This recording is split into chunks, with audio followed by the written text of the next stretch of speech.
Deixa eu te falar, nós entramos na família de Deus pela graça e nós só crescemos dentro dessa família e pela graça.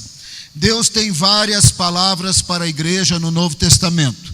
Aliás, a palavra igreja significa assembleia, significa congregação. Portanto, assembleia refere-se a um grupo de pessoas. Mas a Bíblia também chama a igreja de noiva de Cristo, templo de Deus, povo de Deus, nação santa, sacerdócio real. Não sei se falei noiva de Cristo, são várias figuras de linguagem, mas uma delas é família, porque Deus nos recebe como filhos e filhas e se relacionará conosco como Pai por toda a eternidade. O livro de Apocalipse diz que num determinado momento Deus vai nos dar uma pedrinha branca. Naquela pedra vai ter o nosso nome nas regiões celestiais. Mas só Ele saberá o nome de cada um de nós e nós não saberemos o nome dos outros. Mas quando o nosso Pai Celestial falar com seus bilhões de filhos e filhas, Ele chamará cada um de nós pelo nome que está naquela pedrinha branca. Vai ser relacionamento pessoal, intenso, como Ele sempre desejou desde o Jardim do Éden, e nós perdemos esse relacionamento e vivemos num vazio. Mas na eternidade não terá esse vazio, porque o relacionamento com Deus vai ser pessoal, vai ser intenso. Ele nos chamará por aquele nome que estará naquela pedra branca que nós receberemos nas regiões celestiais. Nós só entramos nessa família de Deus por meio de Jesus, mas quando o Senhor nos recebe por causa de Jesus, nós estamos na família de Deus e Ele é o nosso Pai. No início, ou por muito tempo, os judeus sabiam de Deus bastante em relação aos outros povos. Mas o Senhor disse que os outros povos creriam nele muito mais do que os judeus. Por estatísticas, haverá um avivamento em Israel, isso a gente sabe. Mas no momento está exatamente como Isaías profetizou. Por estatísticas, dedução estatística, tem em torno de 900 milhões de pessoas que confessam Jesus como Senhor e Salvador. O missionário João Batista em Israel está esses dias aqui no Vale da Bênção, e eu perguntei para ele, quantos crentes tem em Israel? Ele disse, crente, como nós sabemos que crente é crente, não só tradição cristã, crente só tem 4.200. E alguns desses eram gentios que se tornaram judeus, que se tornaram cristãos. Praticamente nada perto de 900 milhões. E nos Estados Unidos, lugar que tem mais judeu no mundo, possivelmente lá tem uns 30 mil, 40 mil, não vai passar possivelmente de 50 mil, e tem 900 milhões de não-judeus crentes. Na família de Deus, como estava profetizado, Jesus viria e anunciaria paz aos que estavam longe, os não-judeus, e paz para os judeus que tinham muito mais revelação. Nesse sentido, estavam perto. Mas agora em Cristo Jesus, eles se tornam uma família. Efésios 2, verso 17. Eu estou falando que a gente entra na família pela graça, a gente só cresce nessa família pela graça de Deus. E é isso que eu vou mostrar nas Escrituras. Efésios 2, verso 17. Ele veio e anunciou paz a vocês que estavam longe, nós os não-judeus, e paz aos que estavam perto, para os judeus. Tem muito mais não-judeus salvos do que judeus salvos, mas haverá um avivamento em Israel. Verso 18. Pois por meio dele, de Jesus, tanto nós como vocês temos acesso ao Pai por um só Espírito. Portanto, vocês já não são estrangeiros nem forasteiros, mas concidadãos dos santos e membros da família de Deus. Nós somos membros, Efésios 2, 17 a 19. Se você achou a Bíblia agora, pelo menos leia o 19. Nós somos membros da família de Deus. Poderia dizer da igreja, do templo de Deus, da noiva de Cristo, sim, mas família de Deus refere-se ao fato que somos irmãos, irmãs e Deus é o nosso Pai.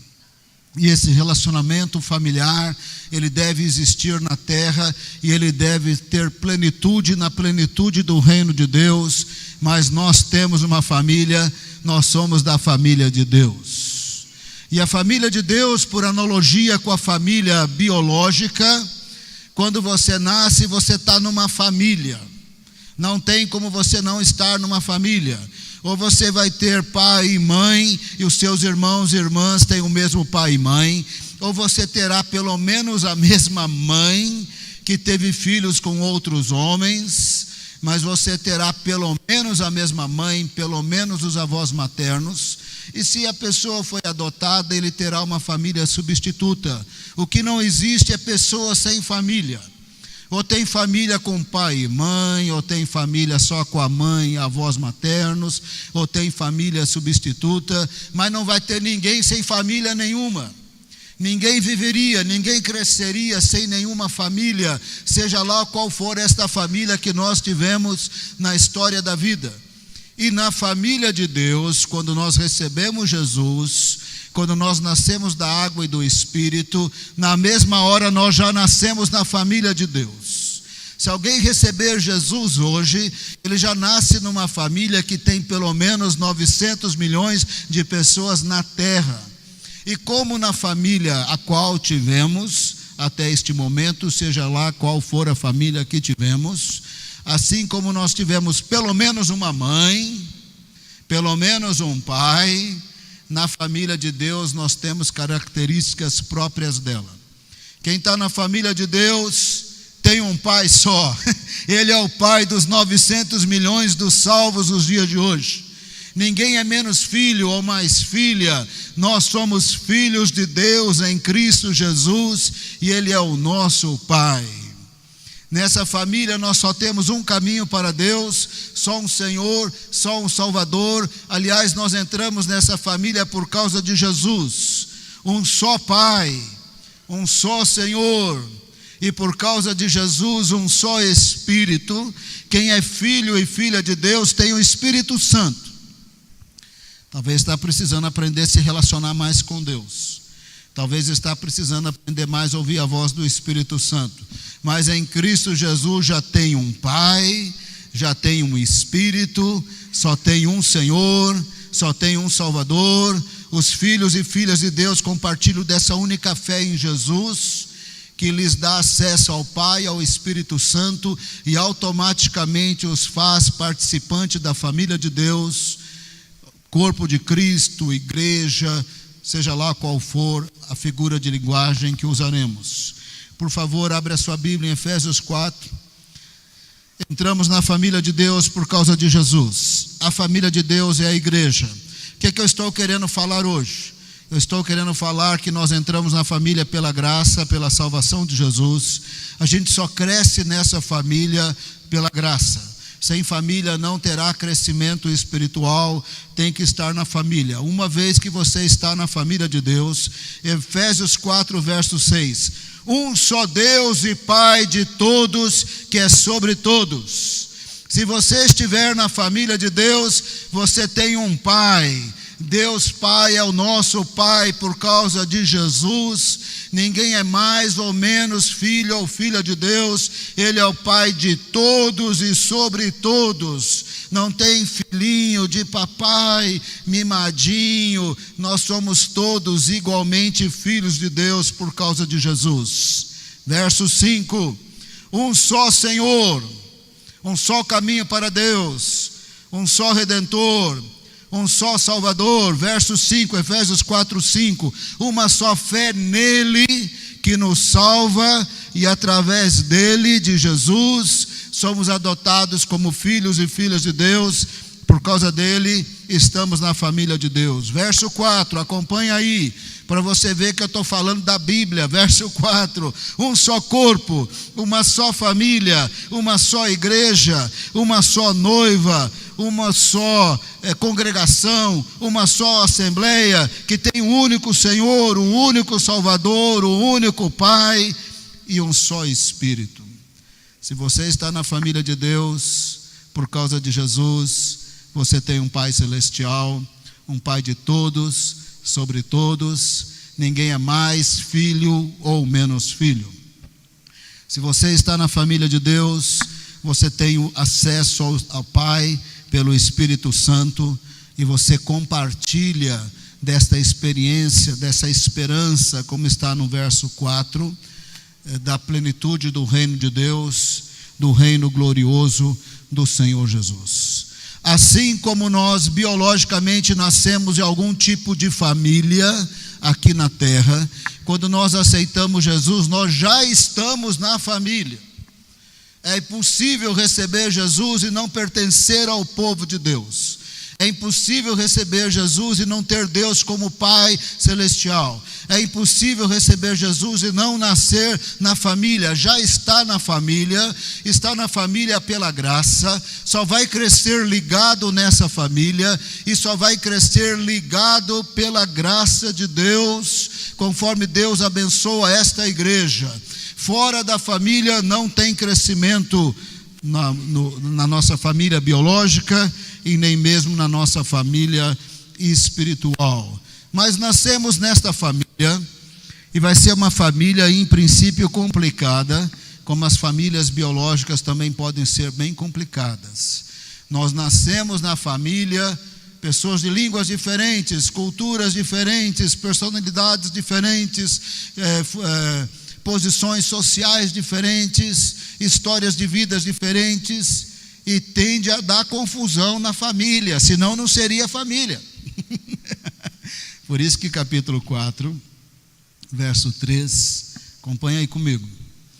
Façam todo o esforço para conservar a unidade do Espírito pelo vínculo da paz.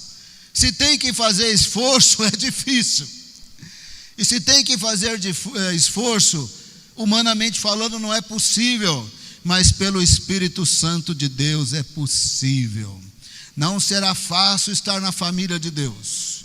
Línguas diferentes, culturas diferentes, 900 milhões de pessoas, mesmo as pessoas de Araçariguama, realidades sociais diferentes, convicções diferentes, convicções às vezes políticas diferentes, criação de filho diferente, e tudo tão diferente, posição social, formação, criação de berço, tem tudo para dar encrenca. E o apóstolo Paulo fala: olha, esforça para manter o vínculo da paz, ou a unidade do Espírito pelo vínculo da paz. Agora eu vou imaginar um diálogo que Jesus teve quando ele chegou no céu, logo após de tornar-se o Redentor e o nosso Salvador. Chegou lá no céu, o diálogo é inventado, em seguida eu vou anulá-lo, mas presta bem atenção. Jesus chegou nas regiões celestiais, encontrou com o Pai. Na verdade, a Trindade não funciona assim, tá? Jesus está sempre no Pai, sempre no Espírito. Ele nem precisava subir aos céus para falar com o Pai, ouvir a voz do Pai, mas nós vamos imaginar desse jeito. Jesus chegou nas regiões celestiais, ele encontrou com o Pai e falou: agora nós vamos ter uma família. Agora eu sou o Salvador, o Redentor. Da agora em diante, a igreja cheia do Espírito Santo vai evangelizar, pessoas de todas as culturas vão se converter, vão ser uma família, e que pepino, pessoas diferentes, pessoas não é por nada não, eu estava meio desatualizado, eu estava limitado no tempo e no espaço. Como é que está o calendário aí do tempo das estações? Quando é que eu vou votar? Vai demorar tantos séculos, mas vai ter quebra-pau na família. Tantos séculos de quebra-pau nessa família. E que pepino. Os pregadores gostam de falar: fala para o irmão ao lado. Eu não gosto de falar, não gosto de fazer isso. Mas você pode olhar discretamente para o irmão ao lado e pensar. Pensa assim: você é uma fatia do pepino de Deus. Não fala nada, só pensa. Fala nada, você pensa. Mas como eu disse, eu ia anular esse diálogo porque ele não aconteceu. Agora eu vou falar o que de fato aconteceu, presta bem atenção. Vou te falar o que de fato aconteceu. Mas antes de eu te falar o que de fato aconteceu, eu tenho que voltar um pouco no tempo. Antes de Jesus subir aos céus, presta bem atenção. Ele desceu. Ele é o pão vivo que desceu do céu. Ele desceu para o campo de batalha, e não ia ser fácil. Claro que Deus tem poder para fazer o universo, claro que Deus tinha poder de eliminar Satanás e acabou. Deus não tem problema de poder de sumir com o diabo, mas o problema de Deus, entre aspas, é a santidade de Deus, é a justiça de Deus. Ele não pode fazer nada que é pecado, nada que é injusto. Se ele iria nos salvar, e se nós iríamos ter um Senhor, um Salvador, tinha que ser segundo a santidade e a justiça de Deus. Então o filho dele teria que se tornar homem, vencer na carne o pecado, morrer naquela cruz como Cordeiro de Deus, puro, imaculado, sem pecado, em nosso lugar, para que dessa forma ele derrotasse o pecado e pudesse ser o Senhor e Salvador de todo aquele que se arrepende dos pecados e o recebe como Senhor e Salvador.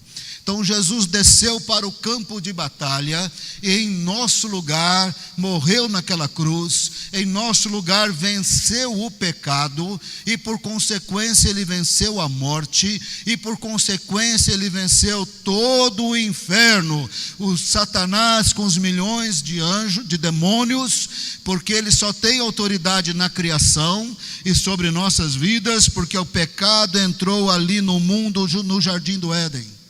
Mas resolvendo o problema do pecado, Jesus resolveu o problema da morte e o problema da autoridade das trevas sobre nós. Jesus veio para o campo de batalha e derrotou os seus inimigos, pecado, diabo e morte, para que eu e você entrássemos na família de Deus pela graça, segundo a obra redentora de Jesus. Ele veio e venceu.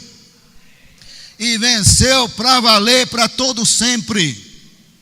Quando o rei vencia uma batalha na antiguidade, essa figura de linguagem é importante. Quem não tinha morrido na batalha se tornava escravo ou escrava, e eles levavam para a capital do império acorrentados como escravos. E às vezes a humilhação era tão grande que eles levavam sem roupas durante vários dias até os escravos e as escravas chegarem ali na capital do império. E o imperador, voltando da batalha, ele era ovacionado, em alguns casos, pelo menos do Salmo 68, numa batalha qualquer daqueles reis de Judá, voltando então para Jerusalém, distribuiu presentes, não sabemos exatamente quais, possivelmente jogando moeda para o povo, parece que era isso. E Jesus então vem para o campo de batalha. Ele vence o pecado, o diabo e a morte. E ele sobe aos céus. E assim como um rei vitorioso, os seus inimigos estão acorrentados, estão em cativeiro, estão debaixo dos seus pés, não tem nenhuma autoridade sobre ele. O pecado não tem autoridade sobre Jesus. A morte não tem autoridade sobre Jesus.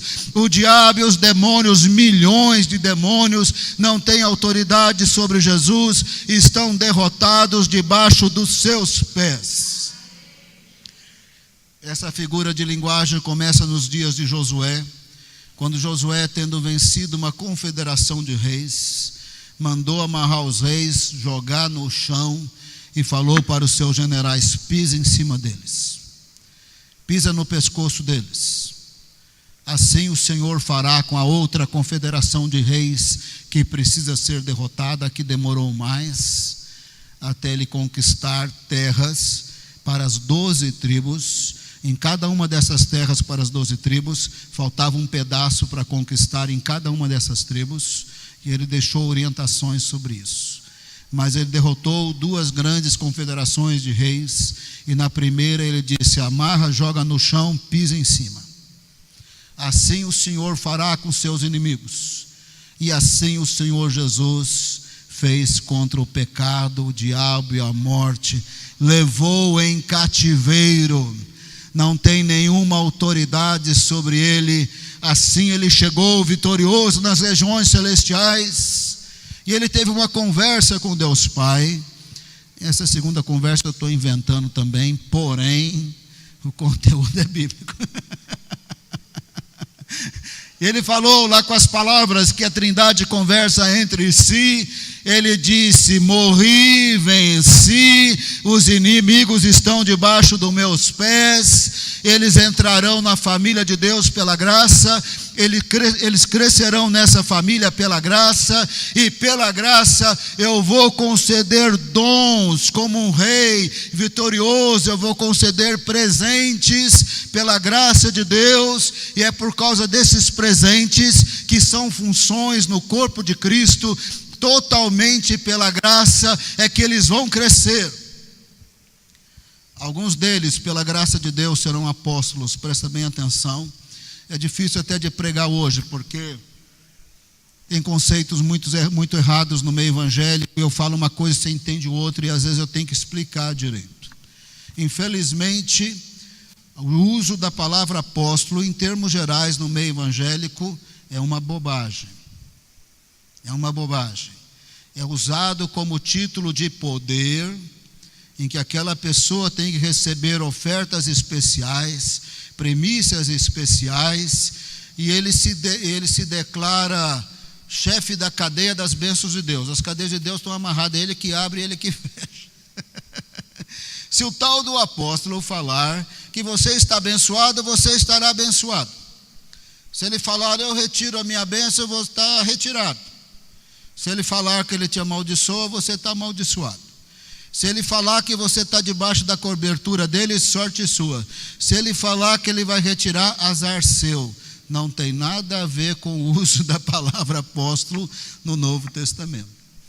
Os apóstolos são esses cujos escritos e os seus companheiros canonizaram o Novo Testamento, e nenhum apóstolo acrescenta uma linha ao Novo Testamento. Os apóstolos de Efésios 4, que já eu vou ler, é uma função na igreja. O profeta, o evangelista, o pastor e mestre é uma função ministerial, não é título para ganhar oferta, premissa ou trancar na cadeia as bênçãos de Deus. Só sai a bênção se liberar, só sai a maldição se ele mandar, só vai funcionar se obedecê-lo debaixo da cobertura dele. Esse não é o ensino bíblico da palavra apóstolo. A palavra apóstolo é aquela pessoa graciada para começar igrejas. Pode ser reuniões de oração nas casas, pode ser culto nas casas, pode ser grupos de discipulados, em que ele estrutura, ele começa o trabalho, ele leva pessoas para Jesus, ele estrutura essas pessoas, ele dá oportunidade de crescimento e aquilo multiplica. Esse é o apóstolo. Profeta na Bíblia, numa perspectiva mais tradicional aqui dos evangélicos, eles falam que profeta é aquele que expõe as escrituras. É muito bonito isso daí. Mas expor as escrituras é o que eu estou fazendo, eu não estou profetizando. Profeta, no livro de Atos, Ágabo chega e fala: o Senhor está dizendo que não vai ter seca, não vai chover. Parou de chover e teve seca. Isso é profeta. Ágabo pegou as mãos do apóstolo Paulo, era de apóstolo Paulo, não era de qualquer pessoa. Pegou o cinto de Paulo, amarrou as mãos dele e disse assim: quando você chegar em Jerusalém, você vai ser preso. A partir daí te espera cadeias e prisões. Ele pisou em Jerusalém, foi preso até Roma, e preso, acorrentado, ele morreu em Roma, cumpriu a palavra do profeta Ágabo. Isso é profetizar na Bíblia, não é fazer exposição bíblica. Lá está o Senhor Jesus conversando com Deus Pai nas regiões celestiais. Eles entraram na família de Deus pela graça. Só vai crescer nessa família, dentro dessa família, conectado com esta família, conforme nós somos agraciados com funções no corpo de Cristo: apóstolo, profeta, evangelista, pastor e mestre. Pastor e mestre costumam ser as pessoas que estruturam as pessoas em Cristo até formar o caráter de Cristo, até terem maturidade para poderem servir e se multiplicar. Vamos ver isso na Bíblia, Efésios. Hoje, por coincidência, eu estou lendo os versos de trás para frente, mas tá bom, irmão. Significa que eu sou normal ainda. Efésios 4. Versos 4, verso 9. Que significa que ele subiu, senão também que havia descido até as profundezas da terra. Efésios 4, 9. E aquele que desceu é o mesmo que subiu acima de todos os céus, a fim de encher todas as coisas. Não fecha a Bíblia. Se ele subiu, é porque ele desceu. Se ele desceu, é porque ele veio ao campo de batalha. Se ele veio ao campo de batalha, é porque ele venceu o pecado, o diabo e a morte, e ele leva cativo todos os seus inimigos. Milhões de demônios estão cativos debaixo da autoridade de Jesus, debaixo dos seus pés. E Efésios 2 diz que nós estamos com ele nas regiões celestiais. Verso 8. Quando ele subiu em triunfo, porque ele venceu, levou cativo muitos prisioneiros, a saber, o pecado, o diabo, a morte, milhões de demônios, e deu dons aos homens. Como um rei vitorioso distribuiu dons. Verso 7. E cada um de nós foi concedida a graça de Deus conforme a medida repartida de Cristo. Verso 11, segundo esta graça repartida, alguns para apóstolos, verso 11, outros para profetas, outros para evangelistas, outros para pastores e mestres. Verso 12, a fim de preparar os santos para a obra do ministério, a fim de que a igreja seja edificada. Verso 13, alcançamos através da função dos 5 ministérios, unidade da fé, é a unidade doutrinária à luz das Escrituras. Não é só deixar de brigar, nós temos a mesma compreensão bíblica, porque fomos ensinados pelos pastores, pelos mestres, pelos evangelistas, apóstolos.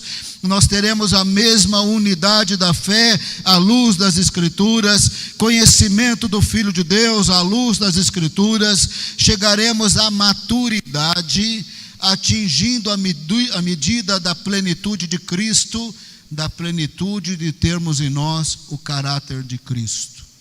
Lembra de como eu comecei? Eu disse que nós entramos na família de Deus pela graça segundo a salvação de Jesus. Eu também disse que nós só crescemos nesta família também pela graça de Deus, conforme os 5 ministérios estão em atuação nesta família. Eu também tenho dito que tem muita bobagem sendo dita por aí, principalmente pelo YouTube.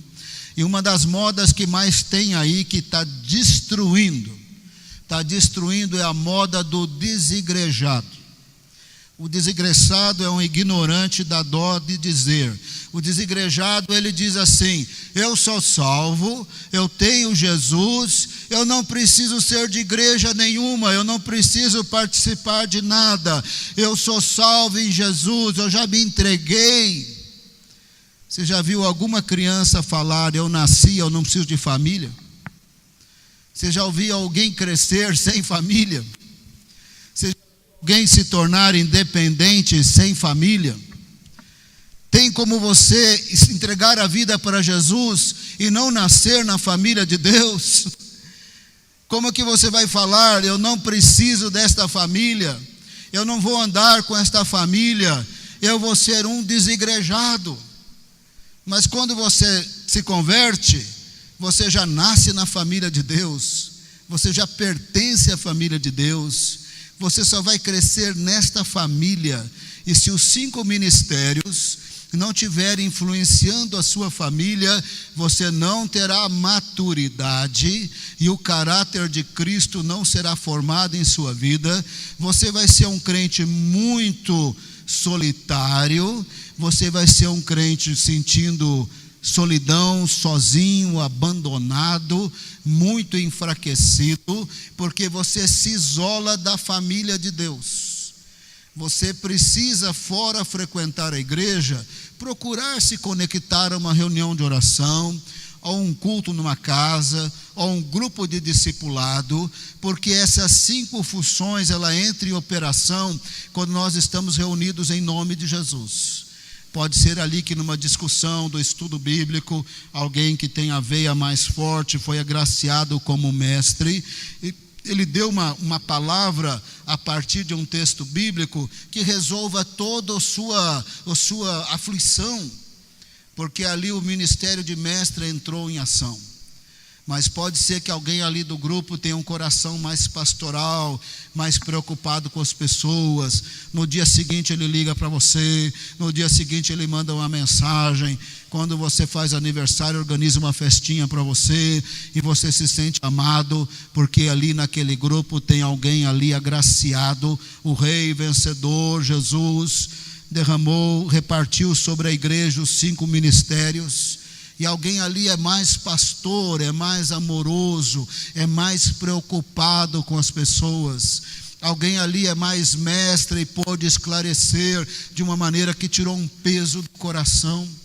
Talvez ali alguém é mais profeta, e para profetizar, presta atenção, olha aqui para mim, não precisa de muita coisa. Olha aqui para mim. Você não pode falar, mas você pode pelo menos pensar. Tem gente que para profetizar tem que fazer uma cena, né? Não precisa de cena, irmão. Precisa estar cheio do Espírito Santo. Caifás estava andando até em pecado, chefe do Sinédrio, porque ele era sumo sacerdote naquele ano. Ele falou: é melhor um morrer pela nação do que toda a nação morrer por um. E o texto bíblico diz que naquela hora ele profetizou. E olha que não sapateou, hein? Você precisa estar cheio de Deus. Alguém naquela reunião menor, reunião de oração, pode ser o culto de quarta que nós estamos ativando a oração, pode ser um culto na casa, pode ser discipulado. Não é tanto bem a fórmula mágica. A fórmula mágica é ser da família, estar na família, encontrar com a família. A gente entra na igreja pela graça, a gente cresce pela graça, conectado com a família de alguma forma. Quando nós saímos dessa realidade de estar em família, inclusive na família de Deus, é a hora que a gente fica muito sozinho, muito deprimido. A gente conhece desses países europeus super ricos, uma Finlândia que todo mundo tem aposentadoria boa, todo mundo tem médico bom, todo mundo tem escola boa, todo mundo tem tudo. Aí eles se enfiam nas suas casas, numa privacidade e numa atitude individualista tão grande, que de repente você começa a ouvir que nesses países que eles têm tudo, tem alta a taxa de suicídio. Aí você chega em Burkina Faso, que faz você sentir que você é rico. Aqui no Brasil a gente sente que a gente não é, né? Porque a gente se compara com outra coisa. Mas quando você chega em Burkina Faso, você fala assim: eu pensei que eu era pobre. Eu pensei que eu passava necessidade. Mas quando os irmãos começam a orar e louvar a Jesus, você fala: o pobre aqui sou eu. Porque a alegria que eles têm no Senhor, a despeito das pobrezas, é a riqueza de você estar em Cristo, na família de Deus, ministrado pelas funções do corpo de Cristo. E tem hora que eu entro numa crisezinha assim, eu falei: qual que é a desculpa que eu vou arrumar para eu me mudar aqui para Burkina Faso? Como é que eu vou dar uma enrolada para dizer agora eu preciso largar tudo aí e vou para Burkina Faso? A vontade às vezes é: Senhor, como nós precisamos dessa sociabilidade, dessa irmandade, porque a gente cresce no corpo de Cristo, na função dos 5 ministérios. Aí que nós teremos maturidade, aí que nós teremos o caráter de Cristo. Aqui nas palavras mencionadas, a gente leu: a medida da plenitude de Cristo só acontece na família de Deus. Eu lamento dizer, mas se você ouvir algum desigrejado por aí dizendo que não precisa de igreja, ora por ele, perdoa, abençoa, fala: você está muito enganado, você já nasceu na família de Deus, você não crescerá longe da família de Deus, você só cresce na família de Deus. Você precisa estar conectado a algum grupo. Tem gente que às vezes está no discipulado por ser do louvor, amém, serve. Alguém está no dos jovens, amém. Alguém está nas crianças, adolescentes. Tudo isso está valendo. Na igreja a gente tem vários grupos, vários cultos, várias reuniões de oração. Isso é muito importante, porque a gente entra na família pela graça. A gente só cresce conectado na família, abençoado uns pelos outros. Eu que frequento muito dessas reuniões para visitar, eu saio, normalmente falando, eu saio muito feliz, muito alegre, porque ali sempre tem um momento de edificação, e a própria presença do Senhor derrama em nossos corações uma medida de alegria. É muito normal você ir para essas reuniões menores e sair alegre, rindo. Sai alegre, rindo. E às vezes você come bolo também, não é obrigado.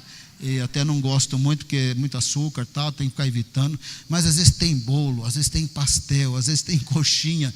Mas isso não vale nada, irmão. O que vale é o Espírito Santo. Oh, mentiroso. Eu nem quero. Não mente, pastor, não mente. Agora, quando você tem essa estrutura, você está crescendo no corpo. Verso 14, lê comigo. Verso 14, acompanha aí.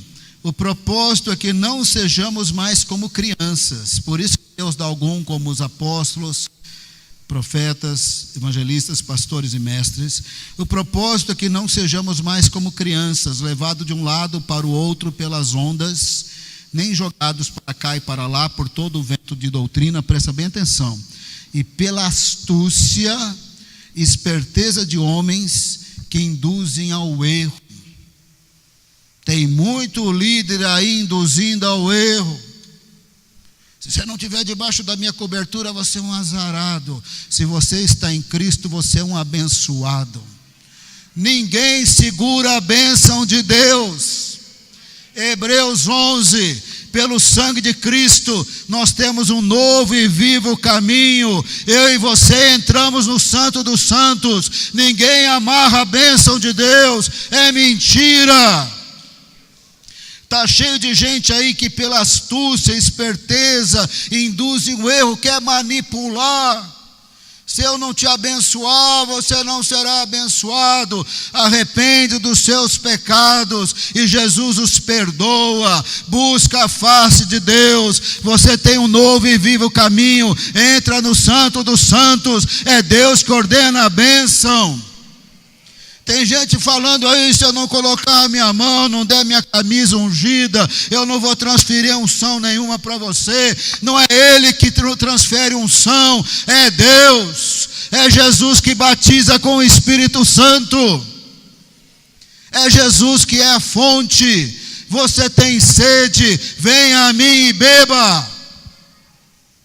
Jesus não mandou você procurar apóstolo coisa nenhuma, missionário ou pastor. Eu sou pastor ordenado. Eu respeito o uso dos títulos pela função que eles têm. Eu não tenho problema de respeitar, mas eu tenho problema de monopolizar. Você não será abençoado se eu não te abençoar. Você não será abençoado se eu não abrir a porta para você. Em Cristo Jesus nós já somos abençoados com toda a sorte de bênçãos espirituais nas regiões celestiais, e não tem ninguém que tem poder mais do que Jesus. Está tudo debaixo dos pés dele. Ele levou os seus inimigos em cativeiro como um rei vitorioso. Os milhões de demônios estão derrotados e nós estamos em Cristo Jesus. Quando você cresce pela graça, segundo a função dos 5 ministérios, você não vai ser mais criancinha. Eu posso louvar a Deus, porque é obra de Deus e não obra minha, é de Deus e nem foi através de mim. Através dos vários discipuladores dessa igreja, tem várias pessoas nessa igreja que estão acima da média. Ninguém os engana, nem eu. Só se eu fizer um sentimentalismo. Irmão, talvez sim, mas acho que não. Eles estão estruturados na Bíblia. Eles estão estruturados nas Escrituras. Ninguém os coloca no bolso. eles têm agora a plenitude de Cristo, o caráter de Cristo, pelo impacto da Bíblia em suas vidas, têm bom testemunho, estão dando frutos, e não sou nem eu o líder de discipulado nenhum, fora eu fazer o discipulado com os pastores da igreja, que nem estão precisando, eu acho que é eles que me discipulam, e não eu que discipulo eles.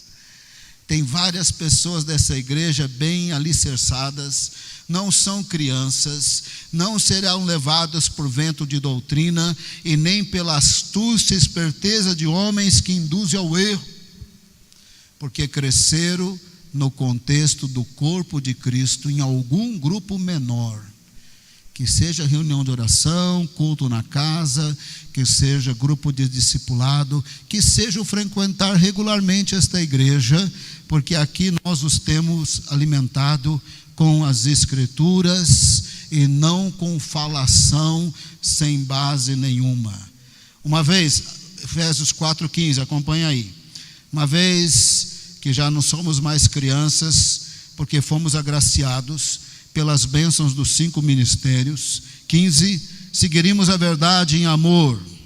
18, não teremos entendimento obscurecido e separados da vida de Deus. Verso 20 e 21, porque nós ouvimos falar de Jesus e dele fomos ensinados. Verso 25, abandonaremos a mentira, falaremos a verdade. Verso 26, perdoaremos logo. Quando vocês ficarem irados, não pequem. Apaciguem a sua ira antes que o sol se ponha. Antes de dormir, nós já estamos perdoando.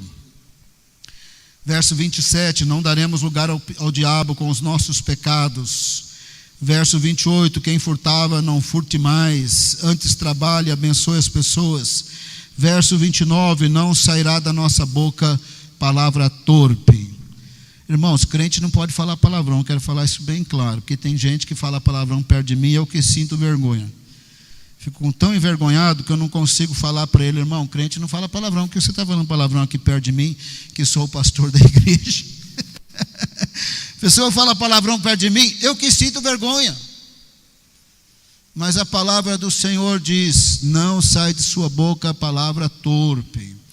Peça perdão ao Senhor e libertação do Espírito Santo de toda palavra que não sai do Espírito Santo de Deus, de sua boca. Jesus falou que a boca fala do que está cheio o coração. Comece a ler mais Bíblia, ouvir mais, louvar mais, que vai sair coisa boa. Se o coração estiver cheio do que não presta, vai sair também o que não presta. Bom, eu quero terminar, mas eu quero ver sugestões em voz alta. Como você acha que eu deveria terminar? Um corajoso aí, ou uma corajosa. Geralmente vai ser corajosa, porque os homens nos dias de hoje estão meio devagar, né? Capaz das mulheres ser presidente, senador e tudo, estão meio devagar. Já se não tiver homem nenhum para sugerir nada, pelo menos uma mulher. Não pode ser pastora. Qual é a sua sugestão? Orando. Orando como família. O que mais? É bênção. O que mais? Orando, louvando.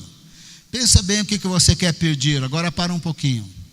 Nós entramos na família pela graça. Nós só crescemos conectados na família em função dos 5 ministérios. Os 5 ministérios também são concedidos pela graça. Portanto, você quer orar pelo quê?